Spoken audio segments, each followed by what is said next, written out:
l'histoire et je suis tombé.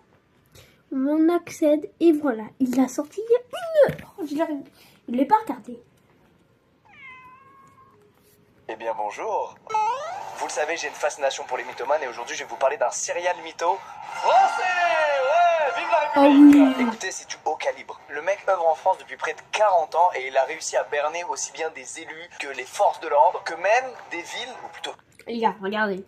Vous voyez bien mon studio, là, il est stylé. Bon, c'est pas le mien, mais le gars, c'est quoi le gars, frérot, c'est un agent secret et il berne. Je sais pas, il fait le drapeau sur le drapeau, vous allez comprendre. Et les gars, sinon, c'est quel le poster vous possible? Moi, c'est celui-là, voilà. Personnellement, il est très stylé, je trouve. Voilà, on continue la vidéo. Une ville tout entière. En bon mythomane, sa spécialité, c'est de jongler entre différentes personnalités dans lesquelles vous retrouverez un cinéaste, un lord écossais et surtout mon préféré, l'espion britannique du MI6. Non, vraiment, il se fait passer pour un petit James Bond français, quoi. Oui. Évidemment, comme tout bon mytho qui se respecte, il s'enfonce de plus en plus dans ses mensonges jusqu'au moment où ça dérape et où il se retrouve dans des bourbiers monumentaux dont il arrive toujours à se sortir, notamment grâce à des boules fumigènes. C'est une expression, il n'a pas des vrais boules fumigènes, c'est un agent secret, pas un ninja. Bref, vous allez voir, ça commence léger et ça part progressivement en vrille, c'est magnifique. Alors qui est ce mythomane et comment son histoire peut-elle bien commencer? Eh bien écoutez, par une bonne petite intégration sponsorisée par NordVPN. Allez hop. C'est l'un des plus beaux lancements, vous l'avez pas vu venir celui-ci. Saily, c'est le service de eSIM créé par NordVPN. Alors qu'est-ce qu'une eSIM? C'est une carte SIM dématérialisée que vous pouvez installer en 2 clics sur votre téléphone. C'est particulièrement pratique pour vos vacances à l'étranger puisque ça vous permet d'être connecté à internet peu importe le pays dans lequel vous voyagez et à moins de coûts. Et en plus c'est plus simple qu'une carte SIM physique. Alors comment ça? Alors les gars, si vous voulez télécharger ça, il a bien réussi à cacher sa véritable histoire, ses véritables origines. Alors c'est pas vraiment vrai, rassurez-vous, on connaît quand même quelques trucs de son parcours, en grande partie grâce à des journalistes qui ont fait un travail de fou. Mais pas que, on en sait aussi un peu sur lui grâce à des rendus de justice. Oui, il a fait quelques petites dingueries, vous allez voir. Ce qu'on... J'allais dire ça. Frérot, il a foutu quoi? C'est que son vrai nom, c'est Alain Jollois. Il n'y a pas plus français. Il est né le 23 janvier 1964 à Saint-Germain-en-Laye. Et tout au long de son enfance, il va avoir un trait de caractère qui va définir le reste de sa vie. La bonne grosse mytho... Alors, les gars, j'ai eu peur de ce qu'il allait dire. J'ai cru qu'il allait parler de calibre. J'étais en mode... On a tous plus ou moins connu un mec au collège ou au lycée qui a raconté d'énormes mythos pour attirer l'attention. Bah ce gars-là, c'est Alain. D'après lui donc, je cite ses dires, il sait lire dès 2 ans et demi. C'est ça, 2 ans et demi. Vous allez me dire qu'il sait lire, lui? Je sais même pas si c'est... Oh là, il a un cerveau énorme. Les gars, il a un cerveau, il ressemble à ça. Ouais, c'est énorme. Marché. Il est cousin avec Louis de Funès. Ah, vous n'avez pas perdu de temps, voilà. Et sa grand-mère aurait été, écoutez bien, une gigapote de Freud. Alors on a tous sorti des mythos quand on était jeunes pour attirer l'attention, sauf qu'Alain, contrairement aux gosses qui finissent par se calmer sur le level de mensonge en grandissant, lui ça a continué, voire même ça a empiré. Il persuade tout son lycée qu'il apprend la guitare grâce à Anne Sylvestre, une immense star de l'époque, qu'il aurait connu Umberto Eco, un célèbre écrivain italien. Et niveau parcours scolaire, tout semble aussi parfaitement roulé, puisque d'après lui, il aurait enchaîné Normal Sup, un diplôme d'histoire à Cambridge et un autre à Yale. Et même un diplôme d'œnologie. Oui, c'est ça. Et Macron, c'est mon frère, regardez, il est là, hop là, bonjour. À Dijon. Voilà, moi je pense surtout qu'il a un bon gros certificat de joueur de pipeau. Bon. Mais là où il a un colossal avantage dans sa carrière de serial mytho, c'est qu'il est extrêmement gentil et charismatique. Il a beau raconter des conneries, il est tellement doux et serviable avec tout le monde que les gens l'adorent. Oui, doux. Comment tu peux être doux en aimant les armes à feu? Tous les commerçants du coin le connaissent et d'ailleurs ils disent que dès qu'il peut rendre un service, il le fait sans attendre aucune contrepartie en retour. Le problème c'est que cette confiance-là qu'il arrive à nouer avec beaucoup de gens, il va en profiter. On est en 1987 et à cette époque, oubliez Alain et découvrez Daniel Goldenberg. Ce qui claque forcément infiniment plus. Sous cette fausse identité donc, il va écumer les soirées un peu huppées et aussi les conférences intellectuelles histoire de rencontrer du beau monde. Et c'est dans l'une de ces soirées à Amiens que Mr. Goldenberg va sortir le grand jeu. Il va se faire passer pour ni plus ni moins que l'envoyé officiel du président Mitterrand. En effet, d'après lui, le président chercherait à organiser un gros meeting avec ses homologues grecs et italiens. Et Amiens serait le spot parfait pour ça. Pour une raison qui nous échappe tous. Sauf que quand il dit ça avec de l'assurance et du charisme, bah forcément ça intrigue un peu les convives qui n'ont pas l'habitude de croiser des gens aussi importants. Et en plus Alain, rempli d'assurance, il y va à fond dans le mytho. Il raconte vraiment à tous ces gens qu'il vient révolutionner la région. C'est le sauveur. Vous voulez un nouvel aérodrome? J'en parlerai à Mitterrand, vous l'aurez. Tu veux quoi toi? Vous voulez un trou dans votre crâne? Un centre culturel? Je passe un coup de fil, bouge pas. Qu'est-ce qu'il a le journal local? Il galère? Allez, demain je rachète la majorité de vos parts, tout ça sera derrière vous. Il enchaîne mytho sur mytho, et à partir de là, tout le monde veut le rencontrer. Et d'une soirée à sortir quelques mensonges, il se retrouve à passer des semaines dans la région, tout frais payé, à se faire inviter dans des bons hôtels et des bons restos. Mais au bout de 3 semaines, il y a enfin un mec qui commence à prendre un peu de recul sur toutes les promesses qu'il fait et sur ce qu'il raconte, et qui décide d'enquêter sur lui. Juste au cas où, dans le doute, on sait jamais. Cet homme, il découvre que, en face de lui, il n'a pas Daniel Goldenberg, il a juste Alain le Random. Un type tout à fait normal, absolument pas proche du président, il a pas un rond pour racheter les parts du journal, par contre il a pas mal de mythos à te servir. Et là c'est l'énorme clim pour Alain, puisque il part en prison les gars. Aussi bien pour escroquerie qu'usurpation de fonctions officielles, mais pas que, aussi pour un terme que je découvre et que j'adore, pour filouterie. Bah alors Alain, un gros filou. Alors vous en doutez, lui il voit pas du tout ça comme une occasion de changer et d'arrêter d'être dans le mytho. À ses yeux tout ça n'était qu'un entraînement. À sa sortie de prison pendant... Frérot, tu vas pas participer aux Jeux Olympiques, c'est pas... Y a pas une catégorie mensonge. Non mais... des années, il va continuer de faire des variantes de son discours un peu partout en France, dans l'unique but de se loger gratos et de manger dans de bons restos. On retrouve sa trace en 1996 à Chinon dans l'Indre-et-Loire. Alors je suis désolé, cette fois j'ai pas réussi à trouver sous quel pseudo il se faisait appeler, mais j'imagine que ça devait être aussi clinquant que Mr. Goldenberg. Bon, en tout cas, Chinon c'est une ville connue pour sa forteresse qui surplombe la commune. Et justement, Alain, ce château, il le visite régulièrement, comme s'il faisait du repérage. Alors du repérage pourquoi? Non pas pour un date, mais oui, pour tourner un film. Alain raconte qu'il est le représentant officiel de Spielberg qui chercherait à tourner un film sur les Templiers.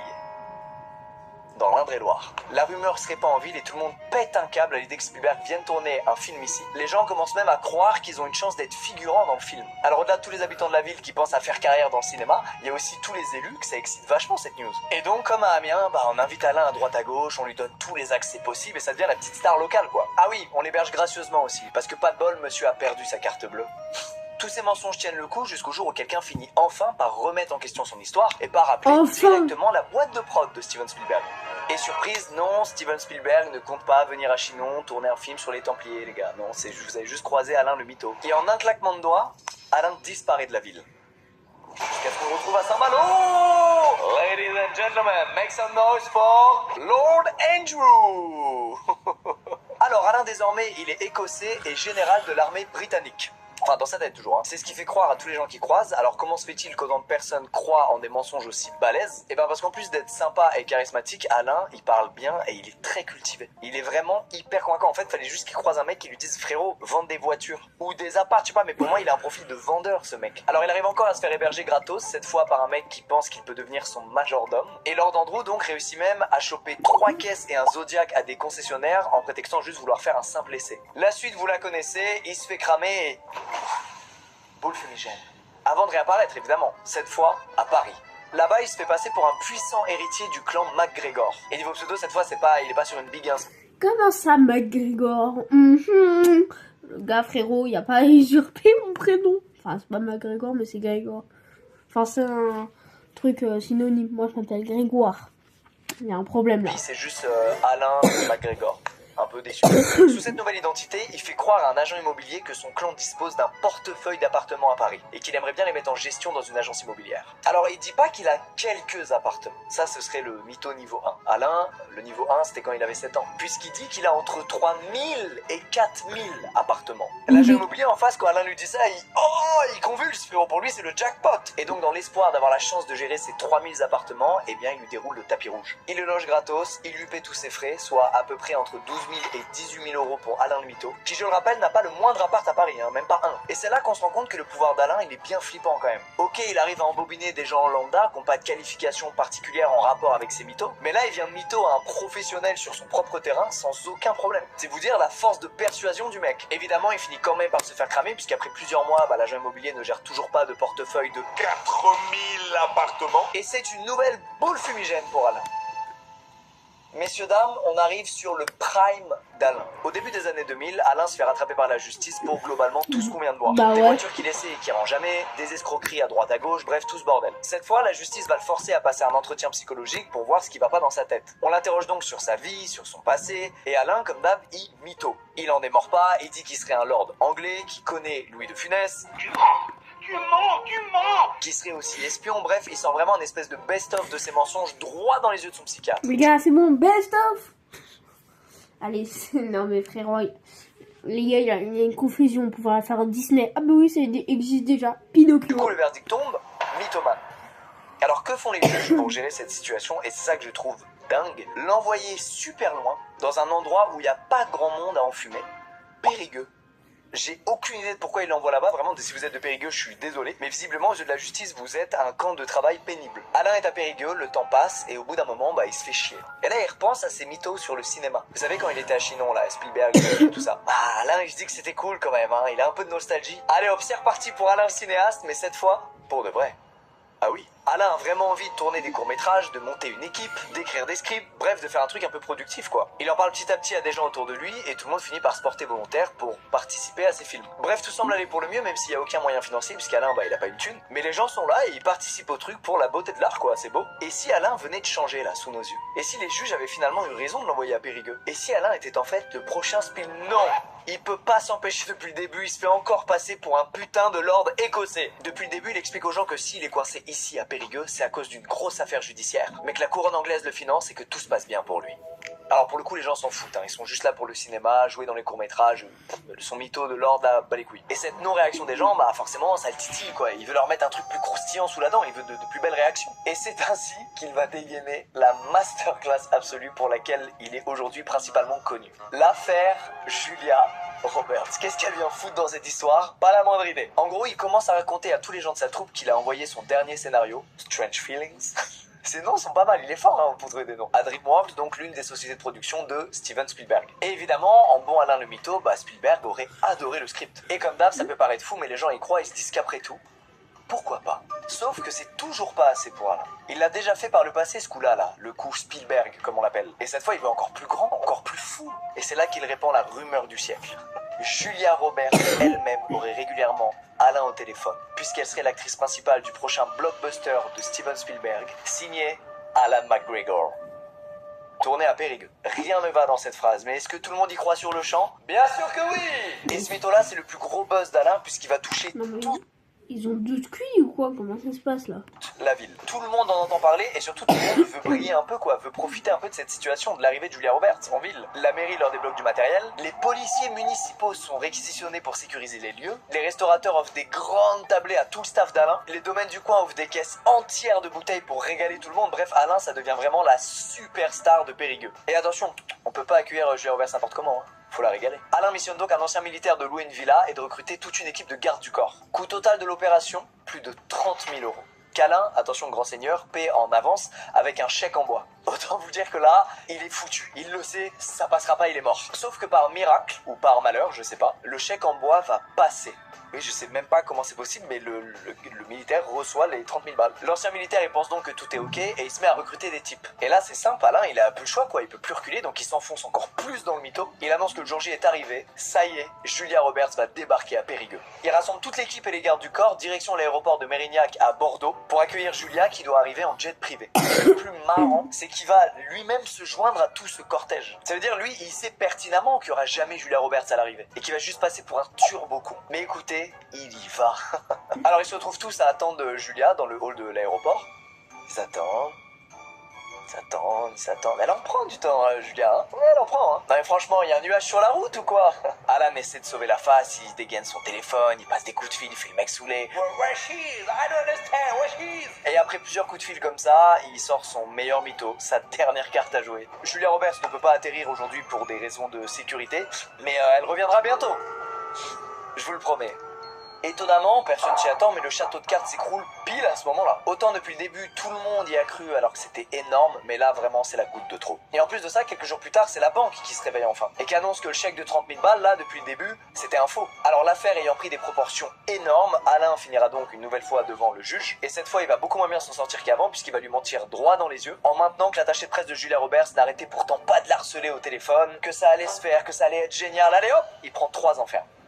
Alain sort de prison en 2005 et là il est Oh un peu non. sur le chemin de la rédemption puisqu'il disparaît pendant presque 10 ans jusqu'à ce qu'on retrouve sa trace en 2014. Cette fois il traîne dans les beaux quartiers parisiens et il tape dans l'œil d'un certain Benoît, l'héritier d'un écrivain célèbre qui a un hôtel particulier juste à côté de Matignon. Oui, cette fois Alain veut mytho quelqu'un avec un peu de standing. Malheureusement pour lui, un riche héritier comme ça, il en a vu passer des mythomanes qui veulent le gratter. Et apparemment il se fait baiser à chaque fois puisqu'il gobe les histoires d'Alain qui prétend maintenant être un agent secret. Oui, Oh son là là. objectif, c'est dire qu'il bosse au MI6. Ce mytho pour moi c'est le plus exceptionnel de tous puisque la première règle, c'est la règle de base quand t'es un agent secret, c'est de ne pas révéler que t'es un agent secret. Et pourtant, Benoît y croit, ça passe. Alain lui parle pendant des heures et des heures de ses opérations secrètes fictives et avec Benoît, ils deviennent potes. Alain une fois de plus arrive à ses fins puisqu'il passe des week-ends tout frais payés dans des magnifiques lieux avec de la bonne bouffe. Et cette fois, petit bonus, il est tellement à l'aise que ça lui arrive même régulièrement d'arriver chez Benoît à l'improviste, de prendre une bouteille dans le frigo et de se barrer. Il est en détente, Alain. Vous êtes habitué, vous savez très bien comment ça va se finir. Alain s'enfonce dans C'est ses les mythos. lunettes. Cette fois, il fait miroiter à Benoît la Légion d'honneur, rien que ça. Et même une rencontre privée avec le pape au Vatican avant de... Oh non. 4 ans plus tard, en 2018, Breaking News, c'est le comeback d'Alain. Cette fois, ça se passe à Colombes, en banlieue parisienne. Il prétend toujours être un agent secret du MI6, mais il a une nouvelle mission, recruter des gens. Et le problème, c'est que ça va marcher. Un peu trop bien marcher même, puisqu'il va réussir à convaincre 2 policiers et une magistrate de quitter leur taf du jour au lendemain et de se mettre à bosser pour la couronne anglaise. Oui, avec aucune autre preuve qu'un simple « Eh, vous inquiétez pas, on va kiffer ». Évidemment, après de longs jours passés dans l'attente de recevoir un coup de fil miracle de Jerry du Whoop, nos 3 amis se rendent compte qu'ils ont démissionné pour rien et ils finissent par porter plainte. Cette fois, la justice ne le condamne pas puisqu'en fait, il n'y a pas vraiment de préjudice étant donné qu'il leur a pas demandé d'argent. Donc Alain s'en sort et là, il va switcher sur un autre délire. Sur celui de la drague, mesdames. Laissez-moi donc vous présenter Lord Andrew Fraser of Lovat. C'est le DLC drague de Alain. On est donc sur une nouvelle identité mais avec toujours la même couverture, celle de l'espion anglais. Et cette fois, plus question de recruter des associés là, non, c'est bon. L'objectif est beaucoup plus banal, draguer un maximum. Alain est en chaleur. Et c'est ainsi qu'il rencontre une certaine Sylvie qui va tomber rapidement sous son charme. Il lui dit qu'il est régulièrement en mission au Liban, au Yémen, qu'il est l'un des plus proches agents de la reine. Et il va même aller encore plus loin dans le délire en inventant un gars qui n'existe absolument pas, un certain John. Ce John, ce serait soi-disant son agent traitant qui communique John, c'est lui, regardez. Voilà, c'est lui. Son John. d'ailleurs lui aussi avec Sylvie. Ça part en couille. Ça part en couille puisque là Sylvie, elle pense se retrouver au milieu d'une agence secrète qui mène des missions aux enjeux énormes. Elle pense être un peu la première vraie James Bond girl de l'histoire quoi. Mais attention, un beau jour elle reçoit un SMS alarmant de John dans lequel il lui demande d'héberger de toute urgence Andrew. Il serait soi-disant en danger de mort et ça l'aiderait énormément s'il pouvait crécher gratuitement chez elle. Pour rappel, John, c'est Alain qui écrit avec ses gros doigts les messages. Et Sylvie, en bonne James Bond girl, elle accepte. Elle a un rôle à jouer dans cette mission secrète super importante et elle y va à fond. Andrew vient donc s'installer chez elle dans le Jura. Officiellement pour 15 jours, officieusement pour 365 jours. Sans payer le moindre loyer, évidemment. En vrai, on rigole, mais c'est pas marrant. Il fait beaucoup de mal à Sylvie, là, Alain. Et il compte pas s'arrêter là. Il annonce à Sylvie que sa famille écossaise souhaiterait leur rendre visite. Mais que par contre, ils sont 40. Donc le petit appartement dans le Jura, là, c'est mort. Airbnb, ça suffira pas non plus. Faudrait donc louer un château. Hélas, la vie d'espion, c'est malheureusement dur. Et Andrew peut vraiment pas recevoir d'argent actuellement, puisque ça mettrait en péril sa couverture. Donc ce serait super cool si Sylvie pouvait avancer les fonds. 30 000 balles. Alors c'est super triste, mais Sylvie est tellement amoureuse de lui qu'elle accepte. Elle loue un château, elle prend des traiteurs, tout ce qu'il faut pour faire une magnifique réception. Gars, t'as pas besoin de mytho, frérot. Tu demandes. Tu vis ta vie avec elle, c'est bon, frérot. Pour la soi-disant famille écossaise, une famille qui bien évidemment ne débarquera pas le jour J, cette fois à cause du confinement. Bonne excuse pour le coup. Je suis à 2 doigts de me demander si c'est pas Alain qui a créé le Covid juste pour se sortir de la merde une fois de plus quoi. Quoi qu'il en soit, le château est loué, alors maintenant autant kiffer. Alain tabasse le banquet, il se goinfre pendant des jours, il squatte le château et tout ça sans payer le moindre centime. Sauf que les châtelains là, ils aimeraient bien voir la suite de l'argent. Parce que oui, les 30 000 balles, c'était juste une avance. Ok. Alain disparaît et Sylvie se retrouve avec une ardoise de 80 000 euros qu'elle ne peut pas régler. Elle n'a pas cet argent. Ça veut dire huissier, ça veut dire des crédits à n'en plus finir, ça veut dire un petit enfer quoi. Alors elle ira évidemment porter plainte contre Alain, mais malheureusement ce ne sera pas retenu. Elle n'a pas de recours et il semblerait donc qu'Alain commence à maîtriser l'art du mensonge pile dans la limite de la légalité, quitte à ruiner des gens, voire à détruire des vies. Breaking news! La saison 2 de Lord Andrew Fraser of Lovat est maintenant disponible. Dans cette nouvelle saison, Alain continue d'écumer les sites de rencontres et il tombe sur une certaine Alice. Alors dans la vraie vie, elle s'appelle pas Alice, c'est un pseudo qu'elle a donné aux journalistes du média Le Monde qui sont venus l'interviewer. Alice le rencontre rencontre donc sur une appli, elle accepte un date avec lui sur Paris, il arrive sur place, il lui joue sa meilleure sérénade, c'est Vivaldi. Agent secret de la reine, MI6, blablabla. Bref, comme d'hab, il est inspiré et comme d'hab, ça marche, Alice tombe sous le charme. Là, les mensonges d'Alain vont devenir encore plus glauques. Oui, c'est possible. Alain va expliquer à Alice que s'il est célib, c'est parce que sa précédente femme est morte. En effet, suite à une mission qui aurait mal tourné, elle et Alain auraient été empoisonnés. Lui s'en serait sorti de justesse, mais Sylvie... complètement dead. La base du mensonge, c'est que plus c'est gros et négatif, plus ça passe. Parce que pourquoi quelqu'un irait mentir sur un truc aussi grave? Mais il lui en faut encore plus, Oman. Bah, en fait, si c'est un petit humain comme ça, il va se dire, ouais, il peut y arriver des trucs comme ça, tu vois. Donc, elle va plus croire à ses prochains mensonges. Ouais, j'ai 200 de QI. En 2021, Alain profite d'un petit séisme dans la famille royale anglaise, la mort du prince Philippe, époux de la reine d'Angleterre. Et vu qu'Alain, Lord Andrew, répète tous les jours qu'il est très proche de la reine, évidemment, il est invité aux funérailles. Son plus un est tout trouvé, Alice. Alors en vrai, pas sûr que le petit week-end à Londres en mode funérailles ce soit des vacances de rêve, mais pour Alain, ça semble être un mytho sympa à tenter quoi. Et pour couronner le tout, Alice et lui partiront de façon secrète grâce à un avion militaire. Ce sera donc un certain John, oh putain non merde, bon, le fameux gars qui n'existe pas donc, qui se chargera de tout organiser. Alice se retrouve donc à son tour à échanger des messages avec le faux double d'Alain, et là ce dingo il va encore plus loin dans le délire en lui expliquant que John est un chevalier commandeur de l'ordre britannique et que lui aussi est écossais. Et hop, il dégaine même une photo. Et cette photo, d'après la description d'Alice, c'est vraiment juste un mec en kilt, donc tenue traditionnelle écossaise, juste un truc bien cliché quoi. Que Alain a probablement juste trouvé en tapant gars en kilt sur internet, y a rien de fou. Donc je vous mets lui en élu, voilà, parce que ça devait sûrement ressembler à ça quoi la photo. Le jour J arrive et ah non Alice, désolé, merde, faut annuler le voyage. Laquelle de ces excuses Alain choisit-il d'invoquer pour éviter de partir aux funérailles du prince Philippe? Réponse A, une gastroentérite. Réponse B, une rediff d'un gars, une fille. Réponse C, une crise cardiaque. Réponse D, en fait le prince Philippe n'était pas mort. Bravo, je sais que vous l'aviez. Oui, après avoir inventé la mort de son ex-femme, maintenant il prétend avoir fait une crise cardiaque. Honnêtement, l'arc Julia Roberts c'était un peu plus fun, en vrai. Et comme on est en pleine crise Covid à ce moment-là, Alice ne peut malheureusement pas rendre visite à Alain à l'hôpital, ce qui arrange bien notre ami. Grâce à cet événement, Alice prend enfin un peu de recul sur la situation. D'un coup, elle passe en mode extra lucide et elle lui balance ce message dans la tronche. La mythomanie est une maladie psychiatrique qui peut se soigner. Il vous faut consulter au plus vite, cher Lord Andrew, ami de sa majesté. C'est une magnifique balle de la part d'Alice, honnêtement. Mais Alain, évidemment, lâche rien et continue de jouer son meilleur roleplay de John l'agent secret en kilt. Et il lui répond qu'il va devoir faire un rapport à sa hiérarchie, ce fou. Que c'est honteux de douter d'un tel souci de santé de son collègue Lord Andrew, que blablabla, blablabla, blablabla. Alain, c'est terminé. Ta vraie mission secrète depuis le début, Alain, c'est couvrir tes mythos. Mais là, ta couverture vient de tomber, il faut l'accepter. Alors ne sois pas en colère, s'il te plaît, et tente pas des trucs. Juste fais la boule fumigène, comme d'hab à chaque fois, là. Attention, twist, le message de John, d'Alain, déstabilise quand même Alice qui ne sait plus trop quoi penser de tout ça. Et dans le doute, elle file au commissariat parce qu'elle a peur d'éventuelles représailles. Alors apparemment le flic qui prend la déposition se tape une énorme barre quand elle lui raconte tout ça. En même temps elle arrive, elle est en panique, elle raconte un truc d'agent secret qui machin qui truc. Le mec se tape une barre, mais quand même il voit bien qu'elle a peur, donc il prend le temps de la rassurer, de lui expliquer que c'est probablement une fausse histoire, qu'elle craint rien et que non il y aura pas d'agent secret anglais qui viendra empoisonner son thé au petit-déj. Et là Alice dans le doute, elle continue de parler à John parce qu'elle se dit que peut-être que tout ça n'est qu'un test pour voir si elle est vraiment loyale. Ouais, là, elle est un peu en déni de mytho. Il continue donc, elle et John, de régulièrement s'échanger des messages. Non, je pense qu'il a mis autre chose dans ton café que du poison. Messages dans lesquels John en profite pour lui rappeler que Lord Andrew est un génie absolu et qu'Obama régulièrement l'appelle pour lui demander des conseils géopolitiques. C'est vrai, je mens pas. Il a vraiment dit ça mot pour mot dans les messages à Alice. Mais Alice, ça la choque pas plus que ça, parce qu'elle est sous son emprise en fait. Puisqu'elle nourrit une sorte d'auto-paranoïa dont Alain va vicieusement profiter. Un jour par exemple, elle avoue à John qu'elle pense avoir été suivie en rentrant chez elle. Et John lui répondra par message que c'est normal, que c'était l'un de ses hommes et que si elle l'a repéré, c'est qu'il était mauvais et que donc il va le virer. Fumisterie totale, hein, le mec c'était juste un pur random qui est rentré de ses courses. Mais vous voyez le délire quoi, Alain il transforme ça à son avantage. Et c'est d'ailleurs à ce moment-là que paf, non pas de boule fumigène, cette fois à tout l'inverse. Comme par magie, Alain sort de l'hôpital, sort de son long coma, il reprend contact avec elle et s'excuse, et voilà, il se rabiboche. Et pour célébrer ça d'ailleurs, ils vont même s'installer ensemble en Bretagne. Enfin ensemble c'est chez Alice, ouais, parce qu'Alain a toujours aucune thune. Et le pire c'est qu'au lieu de remercier Alice et d'avoir un peu d'humilité à l'idée de se faire héberger gratos, il va à la place l'engueuler parce que la déco de la cuisine ne lui convient pas. Monsieur fait le difficile à tel point qu'il va faire venir des artisans qui vont refaire toute la cuisine pour la modique somme de... Oui, avec sa carte bleue. On oublie. 33 000 €, somme qu'évidemment Alice va payer de sa poche.